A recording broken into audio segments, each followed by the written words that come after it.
તમે જોઈ રહ્યા છો ETV ભારત। આ છે આજના મહત્વના સમાચાર। સુરતના પીપોદરા જેડીસીમાંથી ફરી ઝડપાયું ગેસ રિફિલિંગનું કૌભાંડ। ગેરકાયદેસર રીતે એલપીજી ગેસની બોટલોનું રિફિલિંગ કરી તેનું વેચાણ કરતા ઈસમને ઝડપી પાડી વધુ તપાસ હાથ ધરી છે। લોકસભા ચૂંટણી 2024ને લઈને ભાજપે ચૂંટણી પ્રચાર કર્યો શરૂ। રાજકોટમાં મધ્યસ્થ કાર્યાલયનું કરાયું ઉદ્ઘાટન। સાંસદ મોહન કુંડારીએ કહ્યું કે કમળ અમારો ઉમેદવાર છે, રાજકોટ બેઠક 5 લાખ લીડથી જીતીશું। મોરબી નકલી ટોલનાકા પ્રકરણમાં તમામ આરોપીઓના જામીન પર થયો છુટકારો। દેશભરમાં ચર્ચાસ્પદ બનેલ વાંકાનેર નકલી ટોલનાકા પ્રકરણમાં પકડાયેલ 5 આરોપીઓનો આજે જામીન પર છુટકારો થયો છે। ભારત જોડો ન્યાયયાત્રા દરમિયાન બસ પર ચડીને રાહુલ ગાંધીએ USTM યુનિવર્સિટીના વિદ્યાર્થીઓને સંબોધ્યા।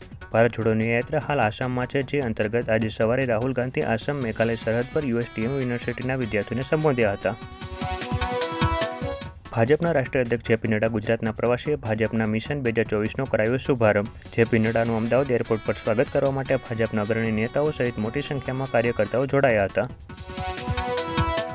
ધારાસભ્ય ચૈતર વસાવાની શરતી જામીન મંજૂર, પરંતુ હજ જેલમાંથી નહીં આવે બહાર। ડેડિયાપાડાના ધારાસભ્ય ચૈતર વસાવાને 39 દિવસ બાદ 1 લાખ રૂપિયાના શરતી જામીન મળ્યા છે। ચૈતર વસાવાની પત્ની શકુંતલાબેનની જામીન અરજી સુપ્રીમ કોર્ટમાં હજી પણ પેન્ડિંગ છે।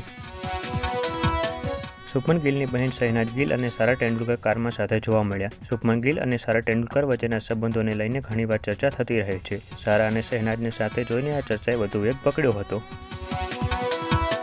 દરેક રાજ્યના લોકો રામ મંદિરના દર્શન કરી શકે તે માટે કેન્દ્ર સરકાર માર્ચ મહિના સુધી આસ્થા સ્પેશિયલ ટ્રેન દોડાવશે। કેન્દ્રીય રેલવે રાજ્યપ્રધાન દર્શના જરદોશે કહ્યું કે આ તમામ ટ્રેનનું સંચાલન અયોધ્યાધામ, અયોધ્યા કેન્ટ, દર્શન નગર, સાલાપુર અને કટરા સ્ટેશન પર કરવામાં આવશે।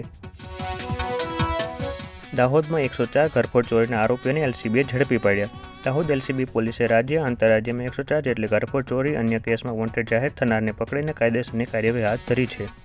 આ હતી આજની મહત્વની ઘટનાઓ। વધુ સમાચારો જોવા માટે લોગિન કરો www.etvbharat.com।